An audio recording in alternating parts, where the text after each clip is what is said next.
ഇങ്ങനെ മയക്കമരുന്ന് വെച്ചിട്ട് എന്നെ കൊടുക്കണം അത്രയ്ക്കുള്ള കുടുംബ പ്രശ്നമൊന്നും ഉണ്ടായിട്ടില്ല.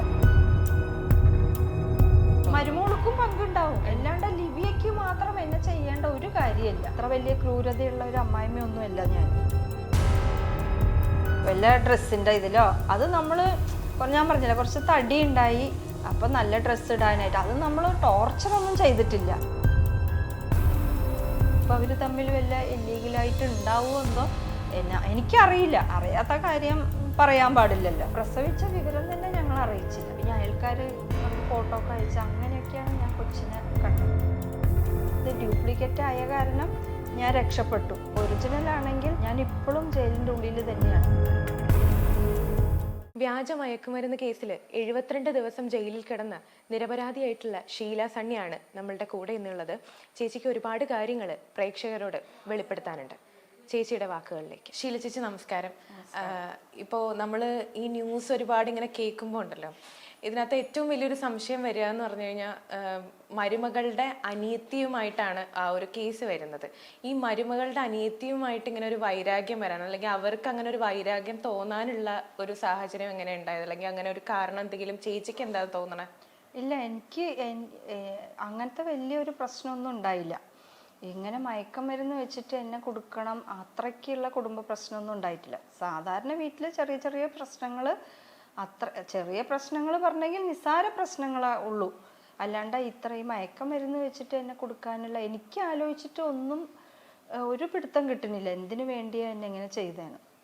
ഇപ്പോൾ അവർ ന്യൂസിൽ ഞാൻ കേട്ടത് അവരുടെ 10 ലക്ഷം രൂപയുടെ സ്വർണം, സ്ഥലം ഞാൻ കൈക്കലാക്കിയെന്ന്. അങ്ങനെയല്ല, അത് മോന് വേണ്ടി മൊബൈൽ ഷോപ്പ് തുടങ്ങാൻ വേണ്ടിയിട്ട് അവരുടെ സമ്മതത്തോടു കൂടിയാണ്, അവരുടെ ഫാമിലിയുടെ സമ്മതത്തോടു കൂടിയാണ് അവരത് പണയം വെച്ചതും മൊബൈൽ ഷോപ്പ് തുടങ്ങിയത്. 2 മൊബൈൽ ഷോപ്പ് തുടങ്ങി. ഇതിൽ ഞാനായിട്ട് ഒരു കണക്ഷനും ഇല്ല, പൈസ ഇടപാടായിട്ട് ഞാൻ ഒരു ഇതുമില്ല അവരായിട്ട്.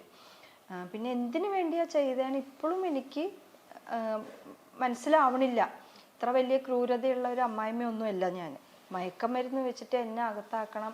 ഇതിപ്പോൾ അവർ വെച്ചത് അത് ഡ്യൂപ്ലിക്കേറ്റ് ആയ കാരണം ഞാൻ രക്ഷപ്പെട്ടു. ഒറിജിനൽ ആണെങ്കിൽ ഞാൻ ഇപ്പോഴും ജയിലിൻ്റെ ഉള്ളിൽ തന്നെയാണ്. എനിക്ക് ഓർത്തിട്ട് ഒന്നും മനസ്സിലാവണില്ല എന്തിനു വേണ്ടി എങ്ങനെ ചെയ്തേന്ന്.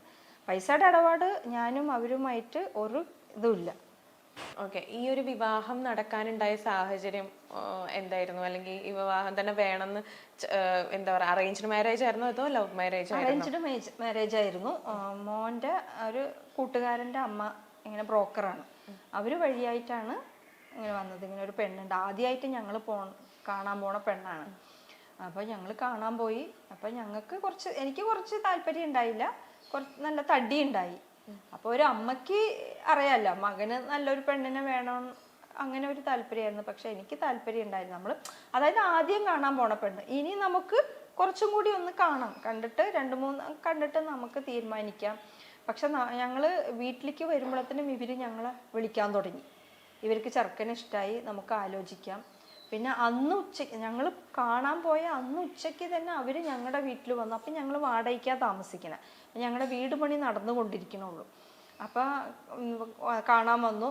അപ്പം ഞങ്ങൾ പറഞ്ഞു ഇങ്ങനെ വീട് പണി നടന്നുകൊണ്ടിരിക്കുകയാണ്, അപ്പോൾ വീട് കാണണം പറഞ്ഞു. ഞങ്ങൾ അവിടെ കൊണ്ടുപോയി വീട് കാണിച്ചു കൊടുത്തു. അപ്പോൾ വാർക്ക മാത്രം കഴിഞ്ഞിട്ടുള്ളൂ, വേറെ ഒരു പണിയും കഴിഞ്ഞിട്ടില്ല. അപ്പം നമ്മൾ ലോൺ എടുത്തിട്ടാണ് ഈ വീട് പണിയണത്. അപ്പോൾ നമ്മൾക്ക് ഈ ഘട്ടം ഘട്ടമായിട്ടാണല്ലോ. പിന്നെ ആ സമയത്ത് കൊറോണ സമയമായിരുന്നു. നമുക്ക് കുറേ ലോക്ക്ഡൗൺ അങ്ങനെയൊക്കെ വന്നിട്ട് നമ്മൾ വിചാരിച്ച നടന്നില്ല. അപ്പോൾ കുറച്ച് വൈകി. അപ്പോൾ ഞാൻ പറഞ്ഞു അവരോട് 1 വർഷം കഴിഞ്ഞിട്ട് നമ്മൾ കല്യാണം നടത്താം. പക്ഷെ അവർക്ക് ഭയങ്കര നിർബന്ധമായിരുന്നു, പെട്ടെന്ന് കല്യാണം നടത്തണം. അങ്ങനെയാണ്. പിന്നെ അവനും പറഞ്ഞു ഇത് തന്നെ മതി, നമുക്ക് ഇനി വേറെ നോക്കണ്ട. അവനങ്ങനെ ഓരോ സ്ഥലത്ത് പോയി പെണ്ണ് കാണുന്നതിനോട് വലിയ താല്പര്യം ഉണ്ടായില്ല. അവൻ പറഞ്ഞു അത് കുഴപ്പമില്ല, പിന്നെ അവൻ്റെ ഇഷ്ടമല്ല. അങ്ങനെയാണ് ആ കല്യാണം നടന്നത്. മകനായിട്ട് ഇപ്പോൾ ഒരു കോണ്ടാക്റ്റും ഇല്ല, മകനായിട്ട് ഒരു കോണ്ടാക്റ്റും ഇല്ല. അത് കഴിഞ്ഞ പിന്നെ നമ്മളായിട്ട് അത് ഞാൻ പറഞ്ഞില്ല, കൊച്ചുണ്ടായി. അപ്പൊ നമ്മുടെ മോനെ വളർത്തി നമ്മുടെ മോൻ്റെ കൊച്ചിനെ കാണാനായിട്ട് നമുക്ക് എത്ര ആഗ്രഹം ഉണ്ടാവും. പക്ഷെ ഇതുവരെ പ്രസവിച്ച വിവരം തന്നെ ഞങ്ങൾ അറിയിച്ചില്ല. ഞങ്ങൾ അയൽക്കാരറിഞ്ഞിട്ടാണ്, ഞങ്ങളോട് പറഞ്ഞിട്ടാണ് ഞങ്ങൾ അറിയുന്നത്. പിന്നെ അയൽക്കാർ അവർ ഫോട്ടോ ഒക്കെ അയച്ച് അങ്ങനെയൊക്കെയാണ് ഞാൻ കൊച്ചിനെ കണ്ടത്. അവരായിട്ട് ഞങ്ങളെ വിളിക്കുക ഒന്നും ഉണ്ടായില്ല. പിന്നെ ഞങ്ങൾ ആദ്യം ഒരുമിച്ചായിരുന്നു. പിന്നെ ഈ സംഭവം കഴിഞ്ഞപ്പോൾ ഞാനും ഹസ്ബൻഡും ഞങ്ങൾ അവിടെ പോയി ഞങ്ങളുടെ കുറച്ച് സാധനങ്ങളൊക്കെ എടുത്ത് അന്നാണ് ലാസ്റ്റായിട്ട് ഓഗസ്റ്റ് 2023 ഓഗസ്റ്റിലാണ് മോനെ കണ്ടത്. പോയി ഞങ്ങളുടെ സാധനങ്ങളൊക്കെ എടുത്ത് ഞാനും ഹസ്ബൻഡും വേറൊരു വീട് വാടകയ്ക്ക് എടുത്ത് താമസിക്കുകയായിരുന്നു. മരുമകള് കല്യാണത്തിന് ശേഷം എങ്ങനെയായിരുന്നു? ഒരു കുഴപ്പമുണ്ടായില്ല. നല്ല നല്ല ഫ്രണ്ട്ലി ആയിരുന്നു ഞങ്ങൾ.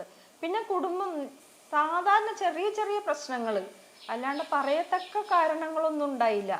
വല്ല ഡ്രസ്സിൻ്റെ ഇതിലോ അത് നമ്മൾ ഞാൻ പറഞ്ഞില്ല കുറച്ച് തടി ഉണ്ടായി, അപ്പം നല്ല ഡ്രസ്സ് ഇടാനായിട്ട് അത് നമ്മൾ ടോർച്ചറൊന്നും ചെയ്തിട്ടില്ല. നമ്മൾ പറയും എപ്പോഴെങ്കിലും നമുക്ക് ഇഷ്ടപ്പെടാത്ത ഡ്രസ്സ് വരുമ്പോൾ ഒന്ന് പറയും. മോഡേൺ ആയിട്ട് നടക്കുന്നത് ഇപ്പൊ എന്റെ മോളാണെങ്കിലും ഞാൻ പറയും, അത് പറയും. അവര് കേൾക്കണതും കേൾക്കാത്തതും അവരുടെ ഇഷ്ടമല്ല. അതിന്റെ പേരിൽ അവരെ ടോർച്ചർ ചെയ്യേ പീഡിപ്പിക്കേ ഒന്നും ഉണ്ടായിട്ടില്ല. അപ്പൊ അങ്ങനെ ചെറിയ ചെറിയ പ്രശ്നങ്ങൾ. എന്തെങ്കിലും വഴക്കുകൾ മൂർച്ഛിച്ച എന്തെങ്കിലും ഒരു സിറ്റുവേഷൻ അങ്ങനെ എന്തെങ്കിലും ഓർമ്മയുണ്ടോ? ഇല്ല. അതായത് ഞാൻ പറഞ്ഞില്ല, ഈ കല്യാണം നടക്കുമ്പോൾ 1 വർഷം 3 മാസം ആവണുള്ളൂ.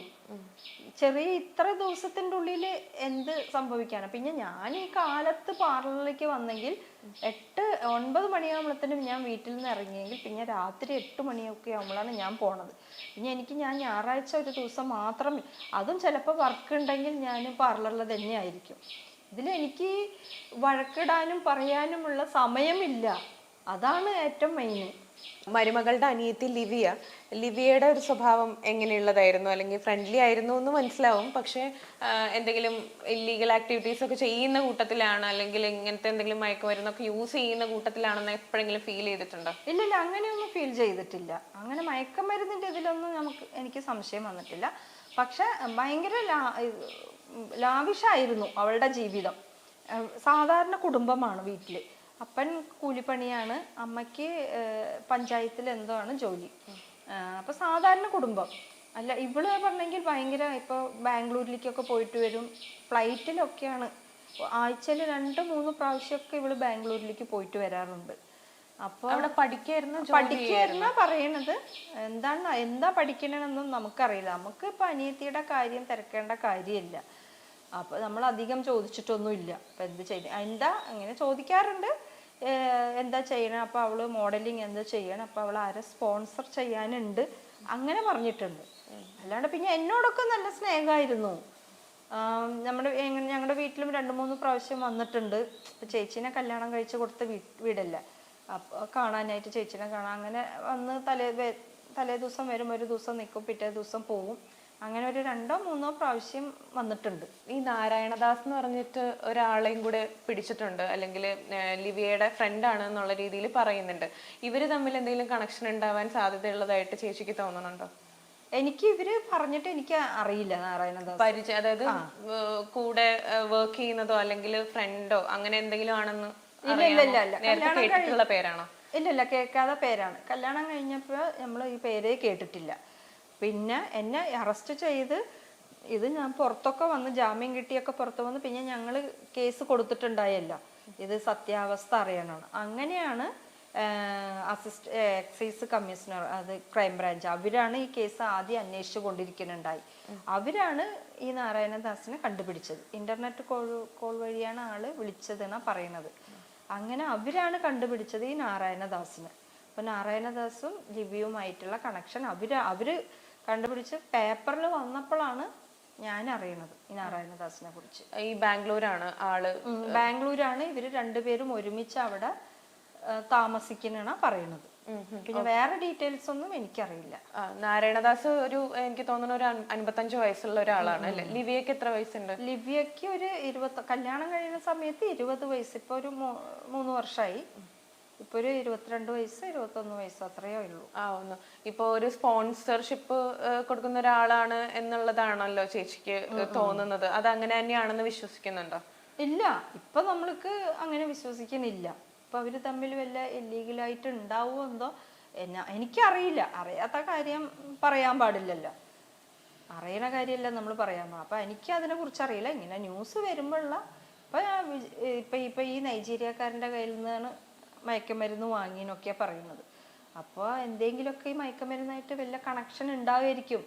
അല്ലാണ്ട് ഒരു പെണ്ണ് വാങ്ങി നമ്മുടെ ബാഗിൽ വെക്കുക, ഇത്ര ക്രിമിനൽ മൈൻഡായിട്ട്, അതും കറക്റ്റ് ക്വാണ്ടിറ്റി, എനിക്ക് ഇത്ര ശിക്ഷ കിട്ടണം, അപ്പം ഇത്രയ്ക്കൊക്കെ വിവരം ഉണ്ടെങ്കിൽ അപ്പോൾ ആൾക്ക് മുൻകൂട്ടി ഇതിനെ കുറിച്ചുള്ള എല്ലാം വിവരം അറിയായിരിക്കാം. ഇപ്പൊ ഭർത്താവിന്റെ വീട്ടുകാരെ ഇഷ്ടമല്ല എന്നുണ്ടെങ്കിൽ അവിടെ നിന്ന് മാറി താമസിക്കാനുള്ള എന്തെങ്കിലും വഴികൾ നോക്കാമായിരുന്നു.